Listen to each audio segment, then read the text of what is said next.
Salut à tous et bienvenue pour cette nouvelle vidéo de l'agence Infolibre. Aujourd'hui je suis avec Denis, on va vous présenter, enfin on va analyser un petit peu l'élection présidentielle on va dire. Salut Denis. Oui, bonjour, bonjour à tous les amis de l'agence AIL et félicitations aux Moujons. On félicite les Moujons Je sens que, de cette élection. je sens que cette vidéo, je sais pas si on va arriver à la faire. Alors d'abord dans un premier temps on va On va faire même un making of de la vidéo. peut-être faire un making of parce que on l'a déjà recommencé. On va faire le making of. Salut les Moujons, bravo les Moujons. Bon, on va commencer à parler d'abord dans un premier temps d'Emmanuel Macron. Je sais pas si on va rebrosser un portrait d'Emmanuel Macron. Est-ce que c'est bien la peine de le refaire étant donné qu'on connaît le personnage? Je veux dire, Emmanuel Macron, c'est un pur produit marketing, un pur produit du système qui sort de la banque Rothschild. Tout le monde le sait, on n'invente rien. Qu'est-ce qu'on aura à dire sur Macron? Peut-être mettre un petit zoom sur son programme. Denis, toi, qu'est-ce que tu voudrais dire sur Macron? Alors, je dirais que sur Macron, c'est un personnage fabriqué à une vitesse fulgurante. Ce qui change totalement, je dirais, par rapport à ce qu'on a vu précédemment, où on fabriquait les hommes providentiels, comme Mitterrand, qui est resté dans longtemps. Alors lui, on nous l'a fabriqué vitesse grand V, et en plus, on est prévenu à l'avance, puisque les gens qui le fabriquent nous préviennent, Jacques Attali, que Macron ne représente que le vide politique. Donc je dirais que presque, c'est pratiquement se foutre de la gueule des gens et leur dire, voilà, on se fout de votre gueule, mais vous allez voir, ça va marcher. Et voilà à peu près ce qui s'est passé avec Macron un petit peu. Je pense qu'aux prochaines élections, on nous proposera peut-être une chèvre et puis le Front National comme épouvantail, et ça passera, on élira une chèvre ou Cyril Hanouna, on ne sait pas, quelque chose comme ça. Voilà ce qu'est Macron. Moi, ce que je voulais dire quand même, c'est que par rapport à son programme, alors on va pas rebrosser tout le programme d'Emmanuel Macron. De toute façon, il est en ligne, vous pouvez aller le voir sur son site à lui. Hein.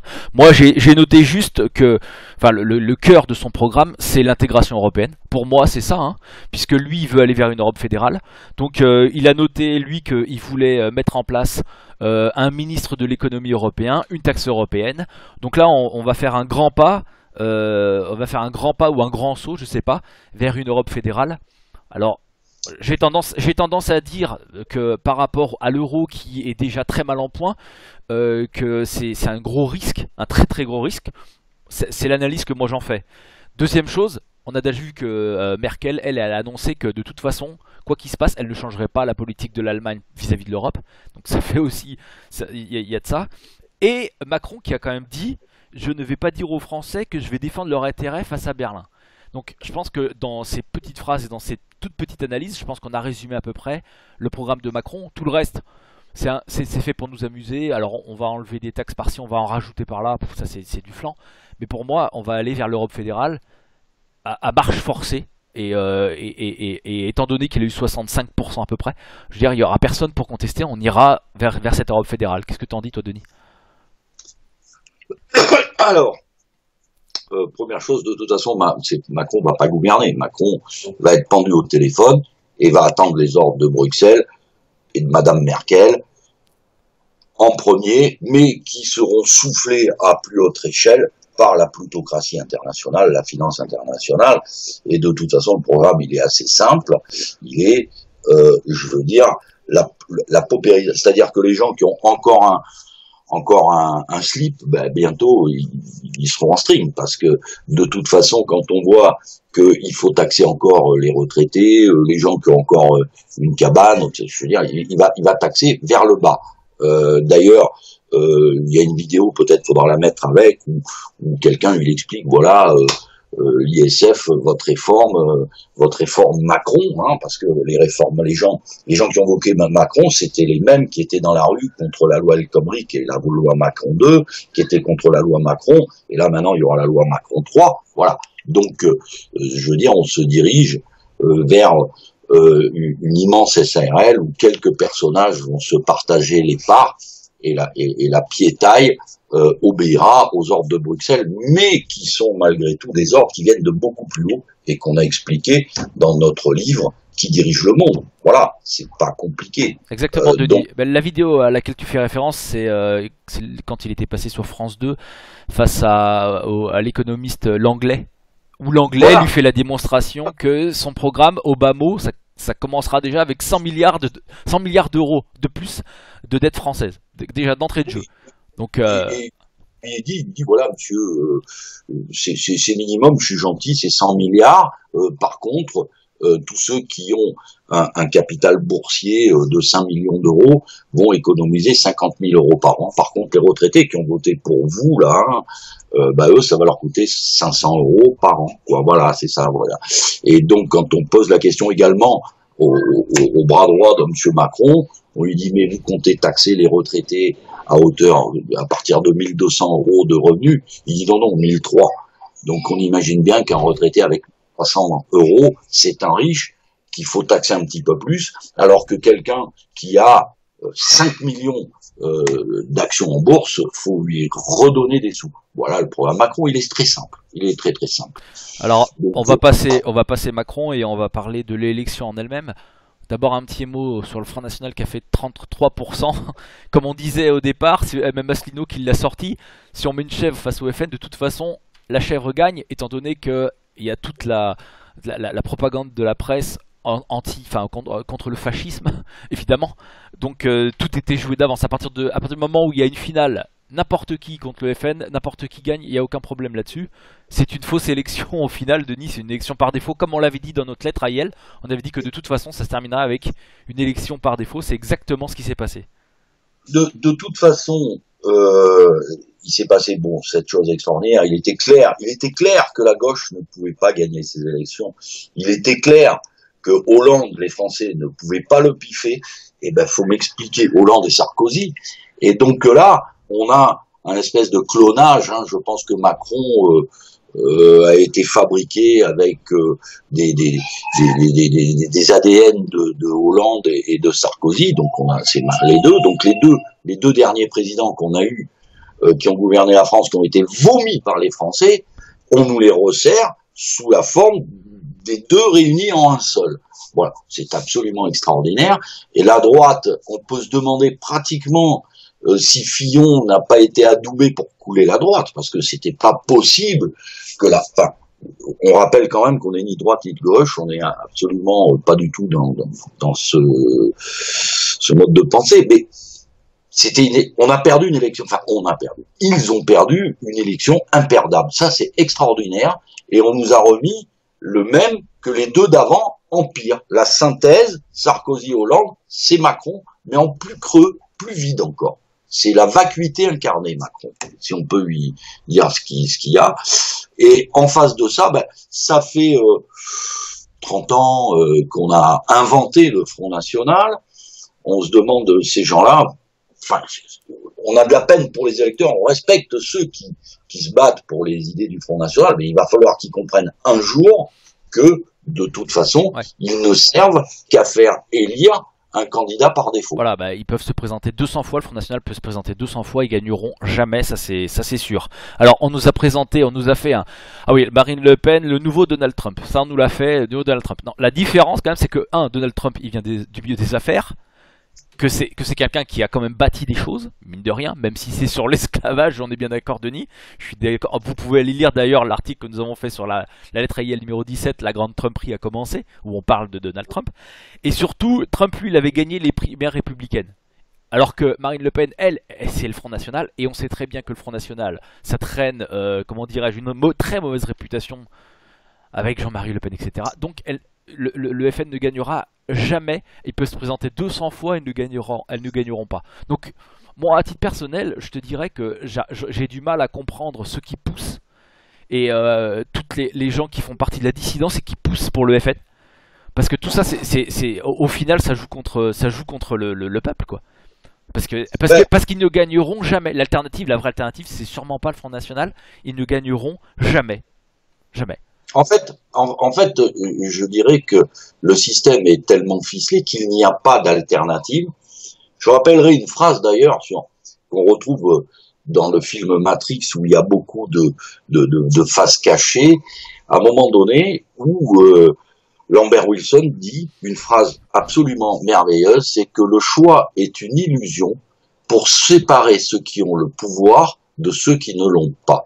Donc, si vous voulez, il faut bien se dire que dans ce système des droits de l'homme, de la démocratie, etc., de la laïcité, etc., dont tous ils se réclament. Les 11, je rappellerai quand même qu'à un moment donné, quand il y a eu le premier débat, avant le deuxième tour, ils étaient tous là. Eh ben, vous pouvez tous les voir. Ils sont tous pour les droits de l'homme, ils sont tous pour la laïcité, ils sont tous démocrates, ils sont tous humanistes, ils sont tous pour les faits et les lieux. C'est tous des dignes descendants des sans-culottes.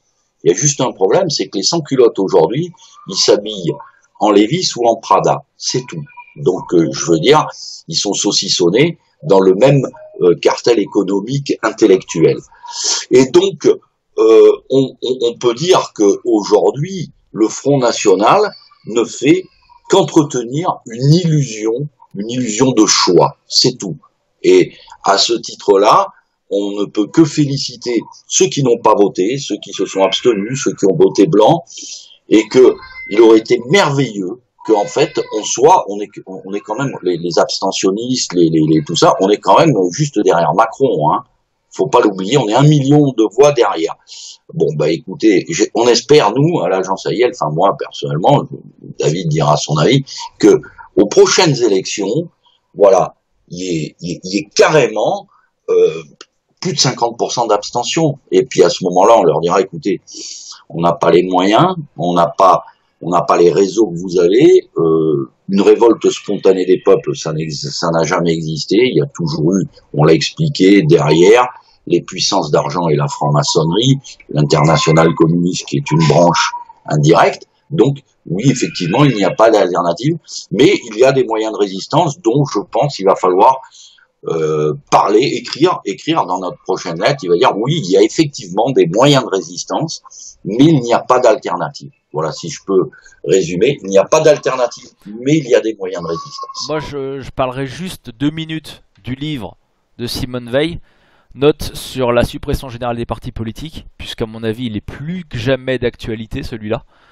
Puisqu'au final, Simone Veil, la philosophe, hein, elle nous fait une démonstration par A plus B que de toute façon tous les partis politiques sont totalitaires. Si tu ne suis pas les idées de ton parti politique, alors tu exclus ton parti politique. Je pense que tout le monde devrait avoir lu ces 50 pages qui sont facilement, facilement compréhensibles, je pense, par le commun des mortels. Et à partir de là, je pense que vous irez plus voter aux élections, puis vous adhérerez à aucun parti, puisque ça n'a finalement aucun sens. Et puis comme on le disait, Denis, dans notre lettre à IL qui dirige le monde, de toute façon, tout est géré par des idées, non pas par des hommes, par des idées, et ces idées... Des faux principes. Par des faux principes, et ces principes, je veux dire, sont dictés par des réseaux, par des sociétés secrètes, n'en déplaise à notre ami du monde là avec son décodex. Je suis désolé, mais les principes ont été édictés par ces sociétés secrètes et par ces réseaux. Et le principe dominant, c'est le mondialisme, c'est la globalisation. Et de toute façon, quel que soit l'homme politique, qui va suivre, à part miracle, il suivra de toute façon le plan érigé. Tu as envie de rajouter quelque chose, Denis, là-dessus? Ah oui, bien sûr. D'abord, il faut quand même noter les avanies ô combien délicieuses de notre ami Valls, qui apprend que l'appareil politique est plus grand que l'homme, et donc il a mangé dans le Parti socialiste, il a essayé de croûter chez En Marche, et puis maintenant on le fout à la porte. Voilà, c'est là où on voit la toute-puissance des partis politiques. C'est-à-dire que l'homme n'est plus rien aujourd'hui sans parti. Et c'est là où les gens devraient se poser la question, justement, les partis politiques, puis on pourrait aller pousser plus loin le raisonnement, les syndicats, etc., toutes ces choses qui ont été fabriquées de toutes pièces, inventées, et qui font que, je veux dire, il n'y a pas d'alternative. C'est la toute-puissance des partis politiques qui eux-mêmes n'existent pas sans les puissances d'argent, qui eux-mêmes n'existent pas sans les réseaux. On ne sort pas, je dirais, d'un parti politique sans avoir des milliers de casseroles. Monsieur Fillon en a fait la mère des convenus. C'est pas compliqué. Les gens qui réellement dirigent le monde se réservent les partis politiques et font monter les personnages qui ont des casseroles. Et rassurez-vous, Monsieur Macron, toutes les casseroles ont été vite effacées avant qu'il sorte. Pour Monsieur Fillon, elles ont été sorties. Pour le Front National, c'est pas la peine, c'est redondant, c'est toujours les mêmes attaques. Donc, et puis les gens gobent ça, la peste brune. On a vu notamment, par exemple, Monsieur Macron, qui a fait des allusions en parlant de la bataille de la guerre de 1870, de 14-18, en faisant un amalgame avec Le Pen. Il dit non pas ça, non pas ça. C'est historiquement débile. Et on voit que de toute façon, ça marche, voilà.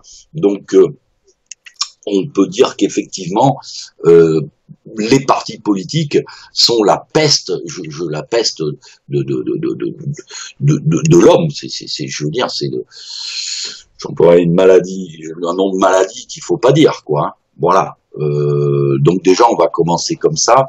Et aucun homme, on voit par exemple dans les milieux alternatifs, on l'a bien vu, il y a eu un mouvement vers Monsieur Asselineau, et qui pensait, puisqu'il disait, vous verrez, je ferai la surprise. Bah, la surprise, bon, alors bon, certains complotistes diront, mais c'est truqué. Bah, supposons même que le premier tour était truqué. Mais Monsieur Asselineau, je suis désolé, c'est quand même un personnage du système qui a mangé à la crème du système, etc., qui a sucé le lait des principes du système.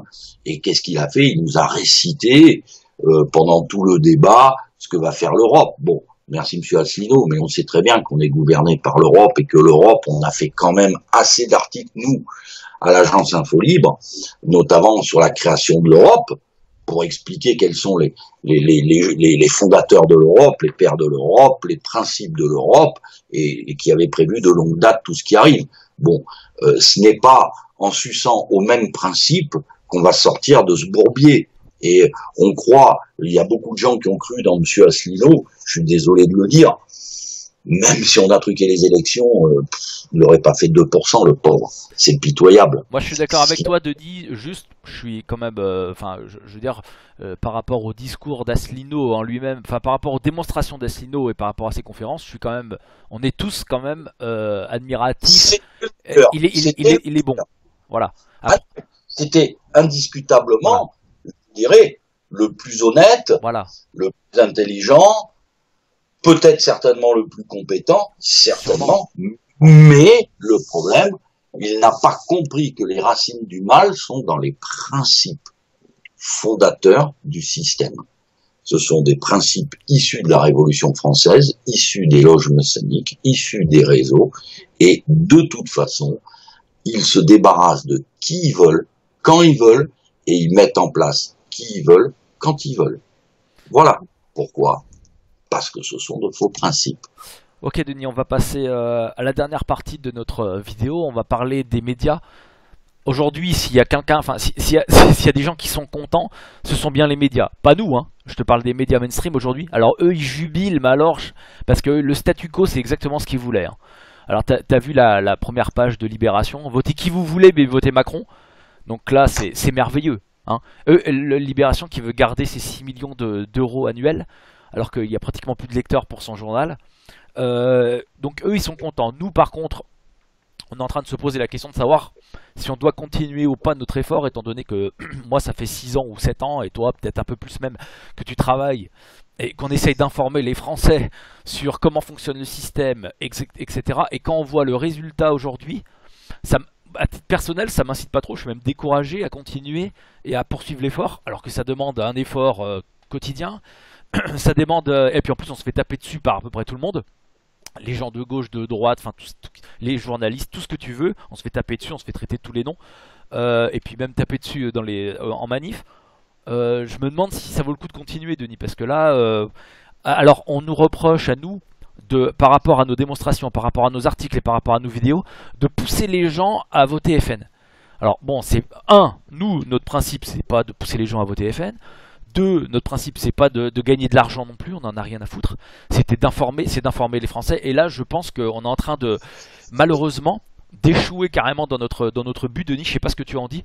Est-ce que ça vaut le coup de continuer? Je commence à me poser la question de savoir si on doit continuer encore 5 ans. Je suis découragé d'avance. Qu'est-ce que tu en dis? Bon, moi je vais dire que ça fait 30 ans à peu près que je bosse donc des sujets pour essayer de au moins éveiller certaines personnes, mettre en garde, faire un peu lanceur d'alerte. Je dirais qu'effectivement, le temps, si les gens en fait comprenaient la dangerosité des moments qu'on va vivre, parce qu'on va vivre des moments dramatiques, dangereux, je pense que les gens, ils peuvent relire toutes les analyses, tout ce qu'on a fait. Je ne parlerai pas de ce que j'ai fait avant, bien avant, et on a un petit peu avancé simplement. Moi, je dirais en 30 ans de combat, déjà pour que les gens comprennent, je veux dire que en fait, oui, il y a un complot. Oui, il y a un complot. Il y a un complot. Il y a un complot à ciel ouvert. Alors c'est à la limite, c'est très complexe parce que les gens ils vont dire mais si tout le monde peut le voir, c'est pas un complot. Je dis si. Les gens aujourd'hui qui se présentent comme dissidents, alternatifs, etc. le voient de façon claire. Il y a même pas à être un grand génie pour le voir. Oui, bien sûr.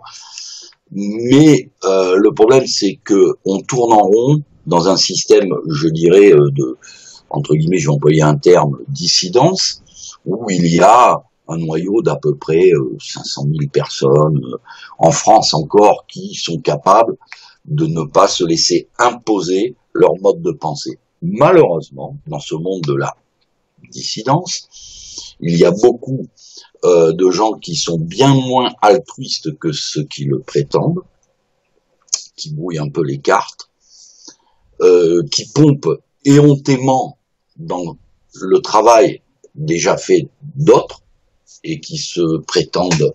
Alors un jour peut-être, David, on pourra raconter des anecdotes sur des personnages haut en couleur de la dissidence, je pourrais le faire. Et à l'arrivée, qui jamais n'ont dit non, n'ont dit tiens, oui, on s'est servi de ce qui avait été fait avant par un tel ou par un tel. Et après, les gens, ayant tendance, étant moutonniers, moujonniers, je veux dire, vont aider ceux qui font beaucoup de bruit, ceux qui sont un petit peu en haut de l'affiche, ceux qui sont pas si altruistes que ça, et le peu de gens qui, je dirais à la limite, qui suivent les IDOP ou qui achètent, qui ont acheté notre livre, qu'on a fait avec des tout petits moyens, notre revue qu'on sort, la lettre d'analyse et d'information. Alors j'ai beaucoup de gens qui me disent c'est génial si je leur donne, si je leur vends c'est moins génial. Bon, ils sont capables d'acheter.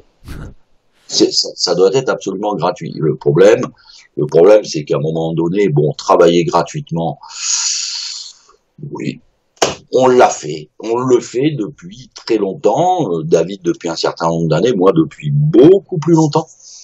Et puis, il y a des événements qui se préparent, très graves, de nature économique, géopolitique, etc.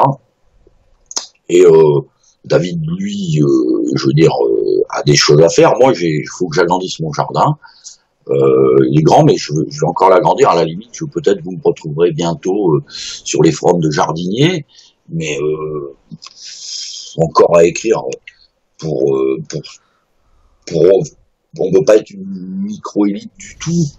Je veux dire, c'est pas le but. Le but, c'est d'essayer d'informer et d'analyser. Voilà. Mais malheureusement, et ces élections l'ont démontré encore une fois, les gens qui s'intéressent vraiment aux vrais principes, à l'analyse, etc., il y en a pas tant que ça. Et malheureusement, bien souvent, il y a tellement de gens qui font du bruit sur le net, eh bien, les gens suivent ceux qui font du bruit. Et nous, on n'aime pas faire de bruit. Voilà. Que ce soit l'agence, les gens qui ont travaillé avec nous, on ne veut pas de bruit, on ne veut pas de publicité. Par contre, il est vrai que si on ne peut pas payer le RSI, on ne peut pas payer un comptable, on ne peut pas payer les feuilles de papier, etc. à nos frais, c'est pas possible. On est altruiste, mais on n'est pas des martyrs. On n'a pas le charisme des martyrs de la pensée. Non, on l'a pas. Et on a des choses hyper intéressantes à faire. Oui, effectivement, on pense que ouais, peut-être le temps de terminer 2-3 mises au point, de faire la version 2 de Qui dirige le monde, et puis on vous tirera la révérence, ouais, comme certains ont su le faire avec Panache. Moi, je dirais, Denis, qu'il y a deux solutions. Soit, extrêmement rapidement, il y a une prise en compte et une remise en cause, peut-être, des nouveaux médias sur Internet, et que on monte quelque chose de professionnel, pérenne, où tout le monde arrive à se mettre d'accord à peu près sur les idées principales, et à ce moment-là, on pourrait en faire partie, ou on pourrait ne même pas en faire partie, ou juste aider, ou je sais pas quoi. Et quelle que soit l'idéologie du gars, quoi, je m'en fiche, moi, que le gars se dise de gauche, de droite, je m'en fous. Soit il y a une prise en compte comme ça, et on se réveille, et on le fait rapidement, très rapidement. Alors j'appelle les médias, les nouveaux médias à se réveiller. Soit on se réveille tout de suite et on fait quelque chose de grand, de périn et de professionnel tout de suite. Soit je pense que effectivement, Denis, on va tirer notre révérence dans pas très longtemps, étant donné que je pense qu'on a bien donné.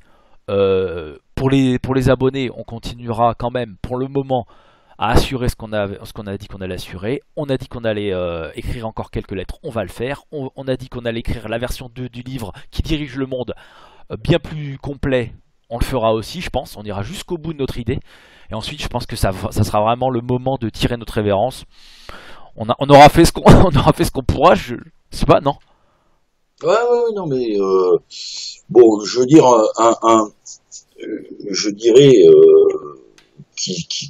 qu'un grand média alternatif naisse, j'y crois pas une seconde. Chacun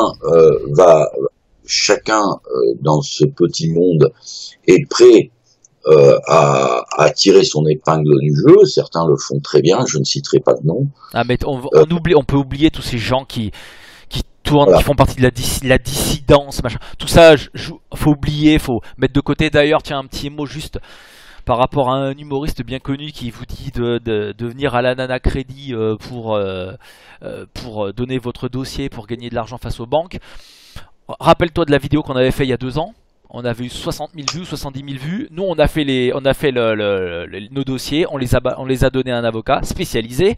Effectivement, notre dossier, etc., on aurait dû gagner de l'argent, mais on a tous les deux perdu, Denis. Toi, tu t'es arrêté parce qu'on t'a dit qu'il valait mieux que tu t'arrêtes, sinon t'allais perdre. Et moi, je suis allé jusqu'au bout, c'est-à-dire que je suis allé jusqu'au bout, jusqu'au tribunal, et j'ai perdu. Voilà, j'ai perdu par rapport à la prescription. On va dire que, bon... Non mais il faut le dire, faut le dire, Denis. Non mais faut le dire, Denis. On peut pas laisser les gens aller vers cette chose-là et que à la fin ils se fassent démonter parce qu'il y a une grosse partie des gens qui perdent aujourd'hui. Ils perdent. Non, il faut dire que quand j'ai commencé à sortir l'histoire de Faites sauter la banque, etc.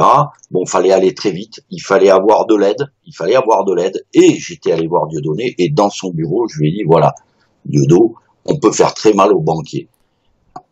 Mais par contre, j'ai besoin, d'un relais, de relais. Il avait une audience bien plus importante que moi, 1000 fois plus importante que moi, et il fallait percuter de suite. Le système a eu le temps de se retourner, il a mis en place un système de prescription. Voilà. Il a eu plusieurs garde-fous, il a eu le temps parce que, et après, Dieudonné est ressorti en disant, venez vous battre avec moi dans la Nana Crédit. 2 ans ou 3 ans après, que j'ai dit, il faut percuter, on peut faire mal aux banquiers. Je crois que dans la guerre contre les banques, j'ai fait plus que mon travail.